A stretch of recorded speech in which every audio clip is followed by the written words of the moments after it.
Hello everyone, a very warm good morning to all of you. I hope you are all doing well. मेरा नाम विवेक कुमार है। मैं आप सभी का पीएससी जर्नी चैनल पे स्वागत करता हूँ। आज है 14 मार्च 2024। देख सकते हैं कितने बारीकी से सारे करंट अफेयर्स को यहाँ पे इस साहस वाला जो बैच है, जब से ये स्टार्ट हुआ है, ये सीरीज़ जो स्टार्ट हुई साहस वाली सीरीज़, उसे बहुत अच्छे से बारीकी से आपके सारे करंट अफेयर्स को यहाँ पे कवर कराया जा रहा है। आई होप आप लोग भी इसको बहुत अच्छे से कवर कर रहे हैं, नोट्स बना रहे होंगे, रिवीजन कर रहे होंगे और अच्छे से इसका तैयारी कर रहे होंगे अपकमिंग एग्ज़ाम्स को लेकर के। अभी फ़िलहाल करंट में जो आपका एग्ज़ाम है वो 17 मार्च को होने वाला है, जेपीएससी का। आई होप सभी लोगों ने एडमिट कार्ड डाउनलोड कर लिया होगा।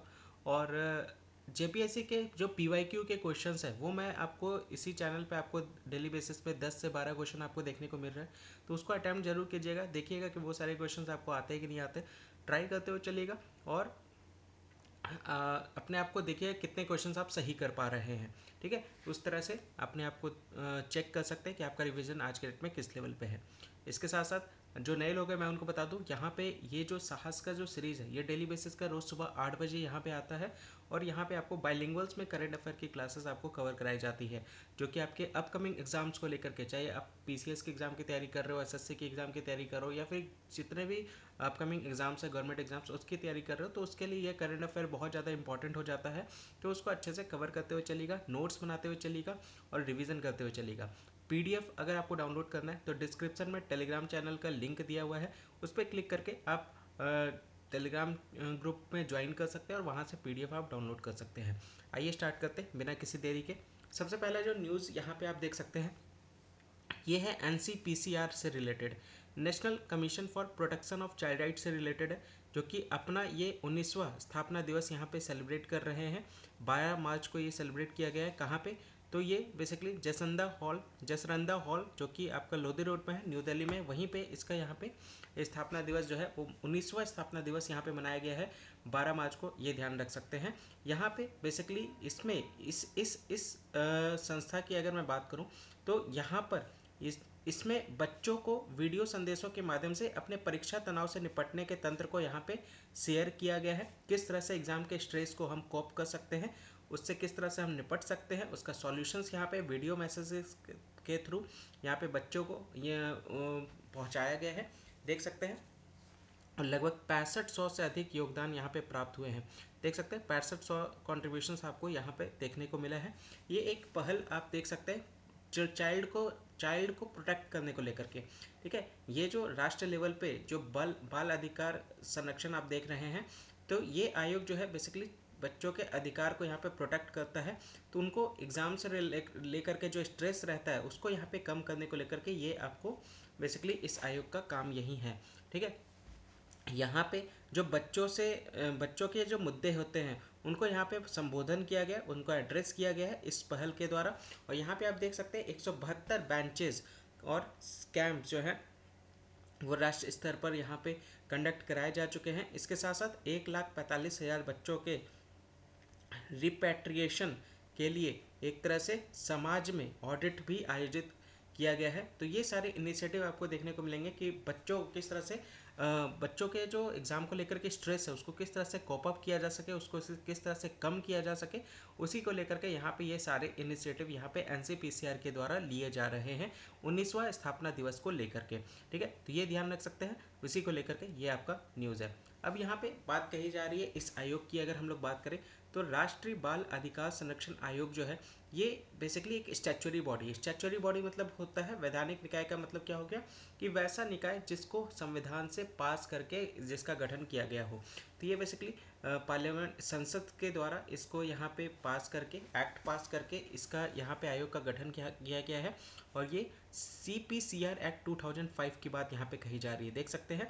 उस एक्ट का नाम क्या है? तो commission for protection of child rights act 2005 के अंतर्गत इसको यहाँ पे स्थापित किया गया है। इसका काम क्या है? यह महिला एवं बाल विकास मंत्रालय भारत सरकार के तत्वावधान में काम करता है, देख सकते हैं। किसके अंडर में ये काम करता है आयोग? तो women and child development minister के अंदर में ये बेसिकली काम करता है। ठीक है, और इसके साथ साथ अगर हम लोग बात करें तो ये इसकी ऑपरेशनल जो थी ये कब आया था काम, इसकी शुरुआत कब हुई थी, ये कब से वर्किंग में आया था? तो ये 2007 से चालू हो गया था ये आयोग। इसमें अगर मैं बात करूँ इस आयोग में एक चेयरपर्सन है, एक अध्यक्ष, 6 सदस्य आपको देखने को मिलेंगे, जिसमें से 2 जो होंगी वो यहाँ पे कंपलसरी हैं, महिलाएं होंगी, कम से कम 2 लोग जो है इस सदस्य में महिला होंगी, ये यहाँ पे बताया गया है, ये ध्यान रख सकते हैं। चेयरपर्सन की अगर मैं बात करूँ, अध्यक्ष की बात करूँ तो प्रियांक कानूनगो यहाँ पे आप देख सकते हैं जो इसके अध्यक्ष है, ध्यान रखते हुए चलिएगा। एनसीपीसीआर में एक चेयरपर्सन होते हैं और 6 सदस्य होते हैं, 6 सदस्य में से 2 कम से कम महिलाएं होनी चाहिए, और चेयरपर्सन आज के डेट में प्रियांका कानूनगो है, ये ध्यान रख सकते हैं। इसी को लेकर के ये आपका राइट स्टैटिक पोर्शन में भी आपको कवर करता हुआ चल रहा हूँ, देख सकते हैं।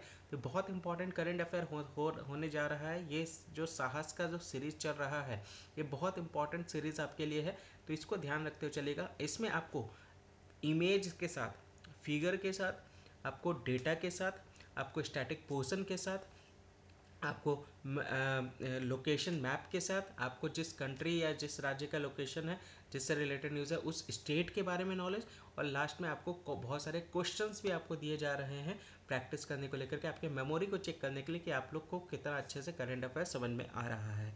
तो देख सकते हैं कितना महत्वपूर्ण ये आपको साहस का जो सीरीज़ है आपके लिए होने जा रहा है, तो इसको बिल्कुल भी मत मिस कीजिएगा। ये वाला जो साहस का सीरीज जो कि सुबह 8 बजे आपकी आती है, इसको बिल्कुल भी ना मिस करें, और इसको डेली बेसिस पे रोज़ सुबह टाइमली इसको अटेंड करने का कोशिश करें।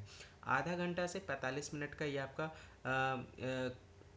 आपका वीडियो होता है, तो इसको बारीकी से सुने, समझे और इसको नोट्स बनाते हुए चले, ठीक है। अगला न्यूज़ जो है वो बेसिकली पाकिस्तान से रिलेटेड है, ठीक है। तो ये हाँ आप देख सकते हैं पाकिस्तान के जो नए फॉरेन मिनिस्टर आप देख सकते हैं किनको अपॉइंट किया गया, तो इसाक डर, यहाँ पे आप देख सकते हैं इसाक डार को यहाँ पे पाकिस्तान का नया विदेश मंत्री जो है वो नियुक्त किया गया है। देख सकते हैं इनकी विशेषज्ञता है वो किस में है, तो ये आप देख सकते हैं अर्थशास्त्र में, इकोनॉमिक्स में इनकी विशेषज्ञता है। और फाइनेंस मिनिस्टर के रूप में इतिहास रखने वाले इसाक डार को क्षेत्रीय संबंधों में चुनौतियों के बीच पाकिस्तान और विदेश मंत्री के रूप में यहाँ पे नियुक्त किया गया है। तो देख सकते हैं एक्सपर्टीज़ जो है वो इनका इकोनॉमिक्स के साथ साथ हिस्ट्री में भी है। एज ए फाइनेंस मिनिस्टर यहाँ पे इनको अपॉइंट किया गया है, किया गया था पाकिस्तान के फॉरेन एज फाइनेंस मिनिस्टर, और अपॉइंट किया गया इनको एज पाकिस्तान के फॉरेन मिनिस्टर, ताकि जो भी चुनौती हैं जब रीजनल रिलेशंस की अगर हम लोग बात करें तो उनको ये बहुत अच्छे से इसको संभाल सकें, ये इनको लेकर के यहाँ पे बताया जा रहा है, ठीक है। यहाँ पे भारत की अगर हम लोग बात करें तो भारत का जब मुद्दा आता है तो कश्मीर की विशेष स्थिति रद्द होने के कारण अगस्त 2019 में भारत के साथ व्यापार जो है वो रुक गया है। तो जब से 31 अक्टूबर 2019 को जब 370 अनुच्छेद हटाया गया था, तो जम्मू कश्मीर जो राज्य हुआ करता था उसको कन्वर्ट कर दिया गया, 2 भाग में बांट दिया गया, जम्मू और लद्दाख, जो कि आज के डेट में केंद्र शासित प्रदेश है। तो जब से वो अगस्त 2019 में कश्मीर का जो स्पेशल स्टेटस है उसको हटाया गया है, ठीक है, उसको जब रद्द किया गया है, तब से पाकिस्तान के साथ जो हमारा व्यापार था वो अब पूरी तरह से हॉल्ट में है, रुक गया है। तो उसको यहाँ पे उसी को लेकर के यहाँ पे एक तरह से यहाँ पे डिस्कशन फिर से होगा, और उसको फिर से क्या किया जाएगा, उसको फिर से उस ट्रेड को स्टार्ट करने की बात यहाँ पे कही जा रही है। और यहाँ पे एक तरह से आर्थिक संबंधों पर भी इसका असर पड़ा है, जो पाकिस्तान के साथ हमारा ट्रेड रुका है। तो ये इसाक डार को के ऊपर ये रिस्पॉन्सिबिलिटी अभी आप देख सकते हैं कि भारत के साथ फिर से व्यापार किस तरह से शुरुआत किया जा सके, उसको लेकर के यहाँ पे इनकी एक रिस्पॉन्सिबिलिटी आज के डेट में बन गई है। इसके बावजूद बहुत सारे विदेशी मामलों के अनुभव के बावजूद पड़ोसी संबंधों में सुधार के लिए पाकिस्तान के रुख को दिशा देने में डार की भूमिका भी महत्वपूर्ण है। देख सकते हैं तो डार की भूमिका भी बहुत इंपॉर्टेंट आपको देखने को मिलेगा पाकिस्तान को लेकर के, उनके नेबरिंग जितने भी कंट्री है उनके साथ जो इन्वॉल्वमेंट रहेगा व्यापार को लेकर के, इकोनॉमिक को लेकर के, वो एक तरह से बहुत ज़्यादा इम्पॉर्टेंट देखने को मिलने वाला है, ये बात यहाँ पे निकल करके आ रही है। तो फिलहाल याद रखिएगा पाकिस्तान के नए जो फॉरेन मिनिस्टर है वो आज के डेट में कौन है, इसाक डार है, ये ध्यान रख सकते हैं। इसी को लेकर के ये आपका न्यूज़ था। अगला न्यूज़ यहाँ पे आप देख सकते हैं गल्फ ऑफ ओमान में एक्सरसाइज हो रहा है, नेवल ड्रिल कंडक्ट कराया जा रहा है। किन किन देशों के बीच में, तो रसिया, चाइना, ईरान, यहाँ पे आप देख सकते हैं इन 3 कंट्री के बीच में ये नेवल ड्रिल्स आपको गल्फ ऑफ ओमान में देखने को मिलेगा। तो अभी फिलहाल अगर हम लोग बात करें तो ओमान की खाड़ी में नौसैनिक अभ्यास यहाँ पे आप देख पा रहे हैं, और ये गल्फ ऑफ ओमान में एक तरह से ये जो भी एक्सरसाइजेज होते हैं, जो भी अभ्यास होते हैं, वो एक तरह से क्या होता है, एक तरह से जो रिलेशंस है डिफरेंट डिफरेंट कंट्री के साथ जिनके द्वारा ये अभ्यास जो है वो आयोजन किया जाता है, उनको उनके रिलेशंस को और मजबूत करने के लिए ये सारे अभ्यास जो है वो कंडक्ट कराए जाते हैं। तो ये ध्यान रख सकते हैं। तो युद्धपोत और विमान यहाँ पे शामिल थे, ये देख सकते हैं, वारशिप और प्लेन दोनों यहाँ पे शामिल थे। और एक तरह से जो टेंशन्स हैं उसको कम करने को लेकर के यहाँ पे बात कही जा रही है। क्षेत्रीय तनाव के बीच यहाँ पे चीन, ईरान और रूस ने ओमान की खाड़ी में संयुक्त नौसैनिक अभ्यास यहाँ पे शुरुआत की है। युद्धपोत और विमान दोनों यहाँ पे इसमें शामिल थे।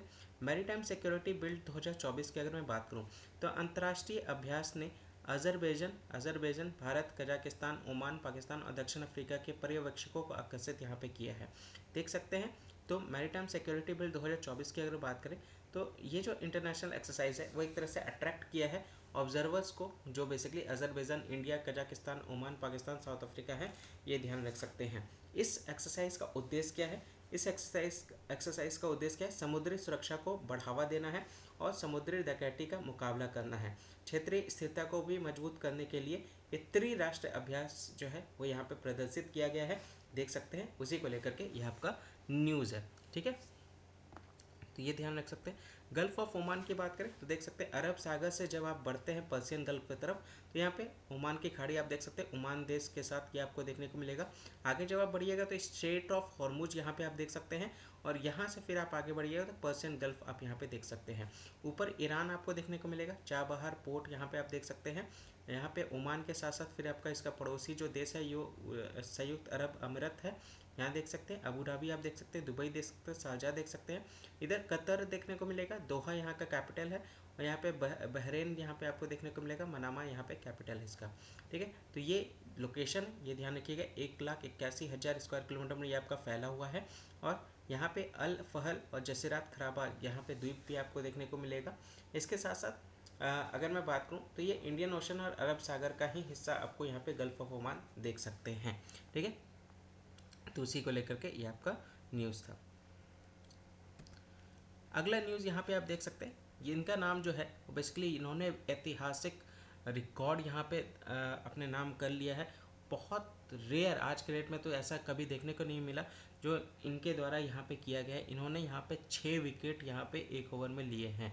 नाम क्या है? एलिसी पेरी यहाँ पे देख सकते हैं, बिकम पहली खिलाड़ी यहाँ पे बन गई जिन्होंने 6 विकेट लिया है। इतिहास में ये पहली खिलाड़ी बनी है। WPL हिस्ट्री की बात यहाँ पे कही जा रही है। तो देख सकते हैं एक तरह से इन्होंने रिकॉर्ड यहाँ पे दर्ज कर दिया है, रिकॉर्ड बना लिया है। महिला प्रीमियर लीग के अंतर्गत ये बेसिकली 6 विकेट लेने वाली पहली महिला बन गई है, ये ध्यान रख सकते हैं। किसके तरफ से ये खेलती है? तो रॉयल चैलेंजर्स बैंगलोर की तरफ से ये बेसिकली खेलती है। और कि किसके खिलाफ इन्होंने विकेट लिया है? तो मुंबई इंडियंस के खिलाफ इन्होंने ये विकेट लिया है। और एक तरह से अपनी बॉलिंग का यहाँ पे प्रभावशाली गेंदबाजी का इन्होंने अपना प्रदर्शन दिखाया है। इन्होंने यहाँ पे आप देख सकते हैं 16 रन दे करके 6 विकेट यहाँ पे दिया है। और यहाँ पे पूरी तरह से एक तरह से क्या कर दिया है, MI को ध्वस्त कर दिया है, ये ध्यान रख सकते हैं। हाईलाइट की अगर मैं बात करूँ तो महत्वपूर्ण WPL जो है वो 2024 संघर्ष में उनके प्रभाव को ये क्या करता है, उजागर करता है। इसकी ऐतिहासिक उपलब्धि की अगर मैं बात करूँ तो पैरी की महिला प्रीमियर लीग के इतिहास में 6 विकेट लेने वाले पहले खिलाड़ी के रूप में इन्होंने अपना नाम चिन्हित कर लिया। इंपॉर्टेंट है, याद रखिएगा, एलिस पेरी जो है वो रॉयल चैलेंजर बैंगलोर की तरफ से खेल रही है। और एक और अगर मैं बात करूँ, अभी IPL 2024 भी होने वाला है मेंस का, तो रॉयल चैलेंजर बैंगलोर के द्वारा उन्होंने अपना नाम भी चेंज कर लिया है। तो RCB जो पहले रॉयल चैलेंजर बैंगलोर के नाम से जानी जाती थी, इस वर्ष से रॉयल चैलेंजर्स बेंगलुरु के नाम से जानी जाएगी, ये ध्यान रखिएगा। तो ये भी एक न्यूज़ है जो कि आप ध्यान में रख सकते हैं। तो आने वाले टाइम पे जो IPL होने वाला है उसमें रॉयल चैलेंजर्स बैंगलोर नहीं, रॉयल चैलेंजर्स बेंगलुरु आपको देखने को मिलेगा। उन्होंने अपना नाम जो है वो चेंज कर लिया है, ठीक है। अगला न्यूज़ यहाँ पे आप देख सकते हैं खेलो इंडिया कैंपेन से रिलेटेड है। कीर्ति यहाँ पे ये इनिशिएटिव यहाँ पे लिया गया, देख सकते हैं। तो यहाँ पे खेल मंत्रालय के द्वारा राष्ट्रव्यापी प्रतिभा खोज कार्यक्रम कीर्ति को यहाँ पे लॉन्च किया गया है, देख सकते हैं। खेलो इंडिया राइजिंग टैलेंट आइडेंटिफिकेशन यानी कीर्ति KIRTI, खेलो इंडिया राइजिंग टैलेंट आइडेंटिफिकेशन, ये जो कार्यक्रम है, ये जो पहल है, इसकी शुरुआत किसके द्वारा की गई है? तो अनुराग सिंह ठाकुर के द्वारा यहाँ पे की गई है। और ये कहाँ की गई है? तो चंडीगढ़ में ये बेसिकली की गई है। जो इसका लक्ष्य रखा गया है 9-18 साल के स्कूल जाने वाले बच्चों को देश भर में खेल प्रतिभाओं को यहाँ पे खोज करना है। तो ये उसी को लेकर के बताया जा रहा है। इसका उपलक्ष्य की अगर हम लोग बात करें तो नशीली दवाओं की लत और गैजेट से ध्यान भटकाने वाले चीज़ों से निपटाना है। देख सकते हैं जो ड्रग आज छोटे छोटे बच्चे लोग ड्रग के एडिक्ट हो जाते हैं, अगर मॉडर्न स्कूल्स की अगर हम लोग बात करें, और गैजेट्स के तो ऑब्वियस सी बात है, बहुत आज के डेट में इन्वॉल्वमेंट आपको देखने को मिलेगा बहुत सारे बच्चों का। तो किस तरह से उनको डिस्ट्रैक्ट किया जा सके गैजेट से, तो और ड्रग वगैरह से लत, जिनको ड्रग से लत ना लगे, उसको रोकने के लिए यहाँ पे ये उद्देश्य यहाँ पे कीर्ति को लॉन्च करना है, ये ध्यान रख सकते हैं। यहाँ पे अगर मैं बात करूँ तो 10 खेलों में आवेदकों का मूल्यांकन यहाँ पे किया जा रहा है, और यहाँ पे 50 केंद्रों पर ये काम यहाँ पे किया जा रहा है पहले चरण में।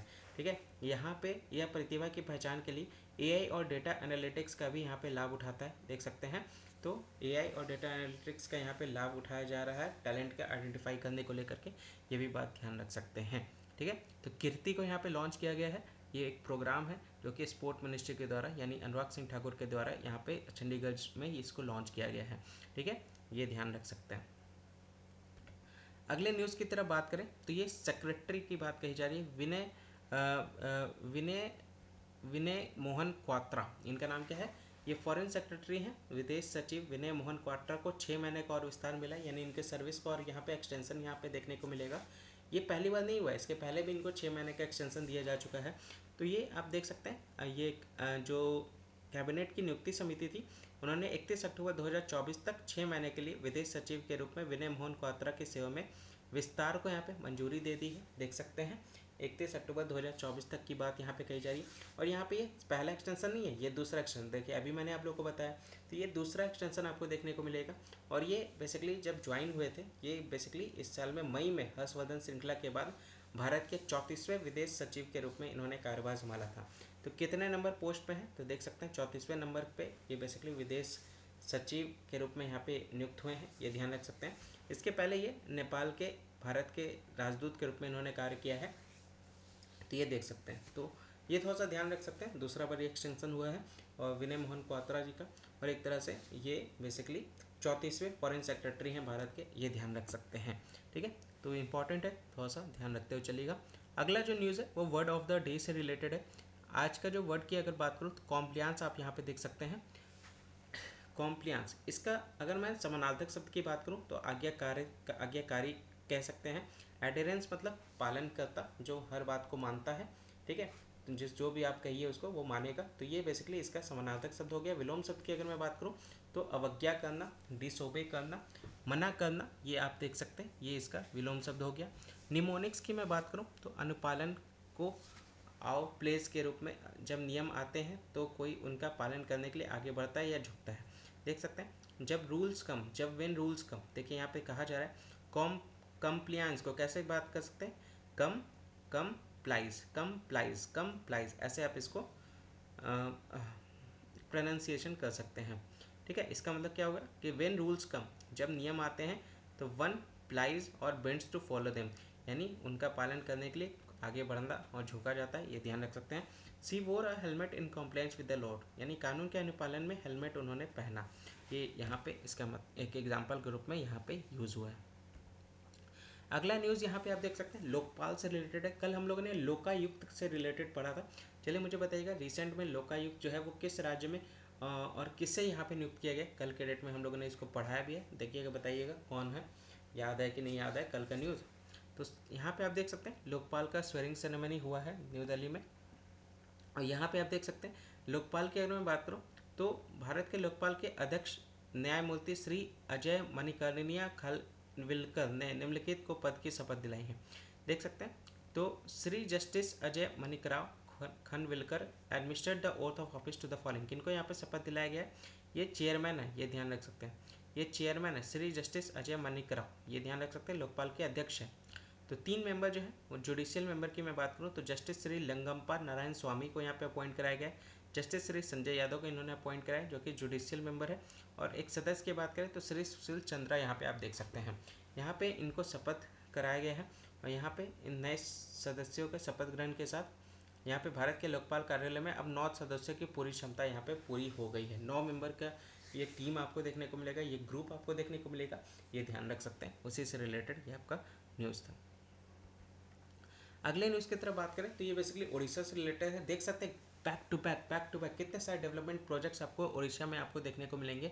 अभी आप देख सकते हैं कितना बड़ा डिसीजन यहाँ पे लिया गया है उड़ीसा सरकार के द्वारा। कैजुअल लीव्स यहाँ पे बढ़ा दिए गए हैं 10 दिन और, किनकी, महिलाओं की। ये ध्यान रख सकते हैं महिलाओं की, पहले 15 हुआ करती थी कैजुअल लीव्स, अब इसको बढ़ा करके 25 कर दिया गया। देख सकते हैं एक लैंडमार्क डिसीजन जो है यहाँ पे उड़ीसा सरकार के द्वारा यहाँ पे घोषणा किया गया है। तो एक तरह से गवर्नमेंट एम्प्लॉय जो है उनके लीव्स को यहाँ पे 10 दिन और बढ़ा दिया गया। वुमेन की बात यहाँ पे कही जा रही है, ठीक है। उड़ीसा सरकार के द्वारा ये एनुअल जो लीव है वुमेन का, गवर्नमेंट एम्प्लॉयज़ का, ये देखिए ऐसा नहीं कि सभी वुमेन की एम्प्लॉयज़ की बात यहाँ पे कही जा रही है, वुमेन गवर्नमेंट एम्प्लॉयज़ की बात यहाँ पे कही जा रही है। यानी 6 मंथ का जो प्रोविज़न है, 6 मंथ का प्रोविज़न है वो पेड हॉलीडेज़ के रूप में प्रेग्नेंट वुमेन को अभी दिया जाता है। अब उसमें 10 दिन और यहाँ पे वृद्धि कर दी गई है, ये ध्यान रख सकते हैं।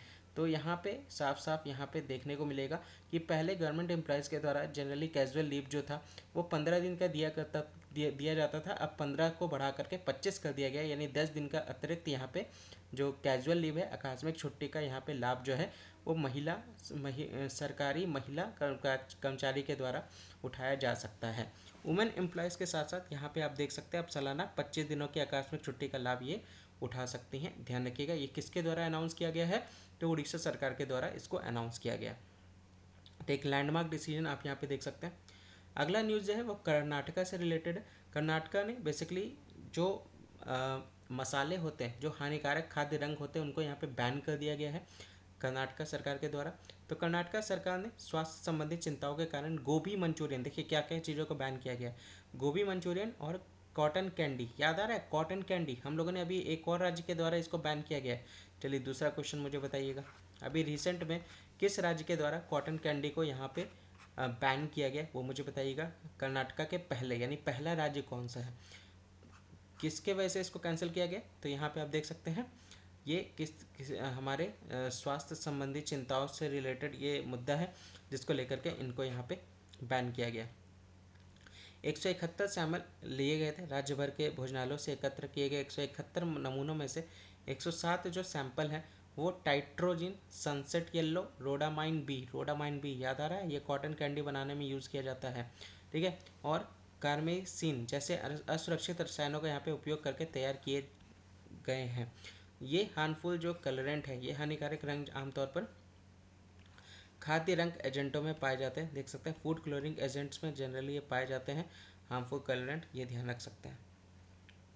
तो हमारे स्वास्थ्य से रिलेटेड बहुत बड़ा कंसर्न का मुद्दा है और इसी चीज़ को लेकर के यहाँ पे कर्नाटक सरकार के द्वारा एक लैंडमार्क डिसीजन यहाँ पे पारित किया गया है। यहाँ पे आप देख सकते हैं कि अब 10 दिन का एडिशनल कैजुअल लीव्स यहाँ पे महिलाएं, सरकारी महिलाएं को ये प्रोवाइड की जाएगी, ये ध्यान रख सकते हैं। अगला न्यूज़ जो है वो बेंगलोर से रिलेटेड है। जो अभी एयरपोर्ट की अगर मैं बात करूँ तो केम्पेगौड़ा अंतर्राष्ट्रीय हवाई अड्डा को आगमन के समय सर्वश्रेष्ठ हवाई अड्डा के रूप में यहाँ पे मान्यता दी गई है, देख सकते हैं।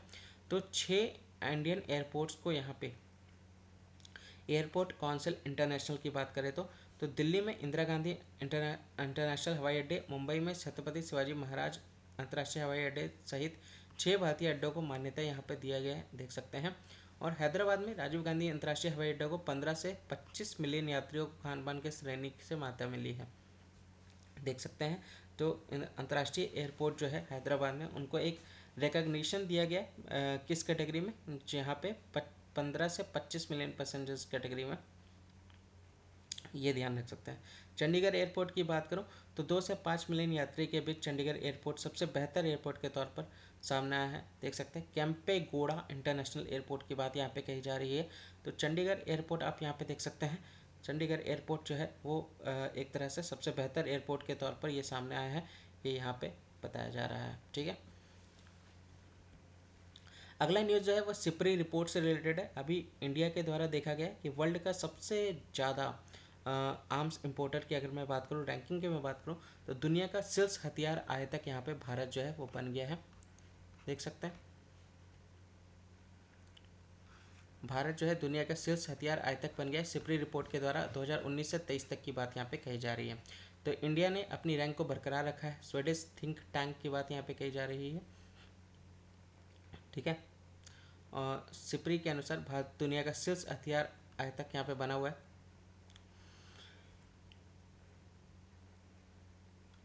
और यहाँ पे अगर हम लोग बात करें 2014 से 2018 और 2019 से 23 के बीच इसके आयात में 4.7% की वृद्धि हुई है, देख सकते हैं।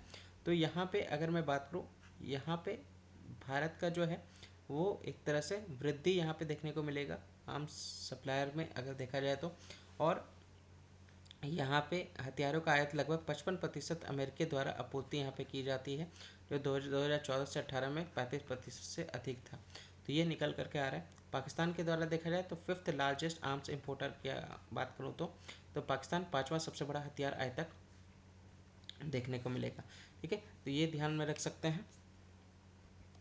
अगला न्यूज़ की बात करें तो अंतर्राष्ट्रीय महिला दिवस हम लोग सेलिब्रेट कर ही रहे हैं, और उसमें हम लोगों ने हर क्षेत्र के महिलाओं को हम लोगों ने बारीकी से समझा है, उनके बारे में जाना। बहुत सारे लोगों को हम लोग पहले से जानते थे, लेकिन अब बाकी लोगों को लेकर के भी क्लैरिटी आ रही है।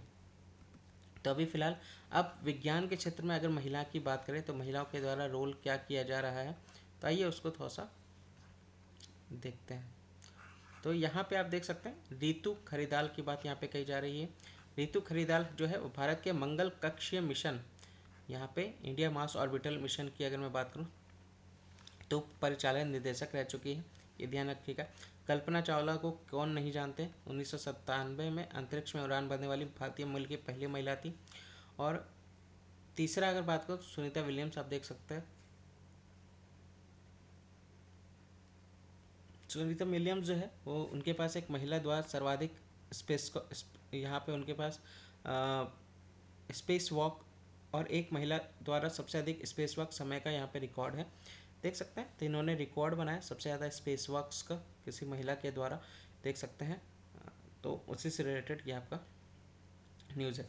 वैलेंटाइन तेरेस्कोवा की मैं बात करूँ तो ये पहली वुमेन है जो स्पेस में गई थी, और यहाँ पे इनके द्वारा ये मिशन उड़ाने वाली पहली महिला भी थी, देख सकते हैं। तो ये एक इम्पॉर्टेंट पर्सनालिटी है, ये ध्यान रखिएगा। तो महिला जो है वो किसी भी क्षेत्र में कम नहीं है, हर क्षेत्र से मैंने आप लोगों को बताया है, एग्जाम्पल के तौर पे हर एक क्षेत्र के बारे में बताया है। तो इसको समझते हुए चलिएगा, ध्यान में रखते हुए चलिएगा। अगला न्यूज़ यहाँ पे आप देख सकते हैं मेंस और वुमेन्स रैंकिंग की बात यहाँ पे कही जा रही है। तो अंतर्राष्ट्रीय हॉकी महासंघ के द्वारा पुरुष और महिला विश्व रैंकिंग की अगर मैं बात करूँ तो देख सकते हैं मेंस रैंकिंग पहले बात कर ले तो नीदरलैंड सबसे टॉप पे आप देख सकते हैं, बेल्जियम 2848 देख सकते हैं, जर्मनी 2786 देख सकते हैं, इंडिया 2761 जो है वो देख सकते हैं। ठीक है, अगर वुमेन्स की मैं बात करूँ तो नीदरलैंड टॉप में 3422, अर्जेंटीना 2827, जर्मनी की बात करो 2732, और इंडिया की बात करो 2678 यहाँ पे आप देख सकते हैं। तो ये एक अंतर्राष्ट्रीय हॉकी महासंघ है, और उसमें यहाँ पे आप देख सकते हैं सभी जो जितने भी लोग थे वो सभी लोग वहाँ पे पहुँचे हुए हैं। भारत के द्वारा यहाँ पे मेंस वर्ल्ड रैंकिंग में चौथा स्थान यहाँ पे हासिल किया गया है, तो ये ध्यान रख सकते हैं। तो ये पूरा आपका आज का करंट अफेयर था। आई होप इसको बहुत अच्छे से बारीकी से आप लोगों ने सुना होगा, समझा होगा, रिवीजन बहुत अच्छा आप लोग कर रहे होंगे। तो अब कुछ क्वेश्चंस की बात करते हैं। कुछ क्वेश्चंस आपके सामने मैं रखता हूँ, और इसका आंसर जो है मैं आपको कमेंट सेक्शन में बताना है, ये ध्यान रख सकते हैं। ठीक है, तो सबसे पहला क्वेश्चन की अगर मैं बात करूँ तो यहाँ लिखा हुआ है कि हाल ही में क्षेत्रीय एयरलाइन सेवा, देखिए ध्यान रख सकते हैं, एयरलाइन सेवा फ्लाई 91 का उद्घाटन किसने किया है। बहुत महत्वपूर्ण क्वेश्चन है, ध्यान रखिएगा। आपको बताना है FLY 91 का उद्घाटन जो है ये एयरलाइन सेवा जो है इसकी शुरुआत किसके द्वारा की गई।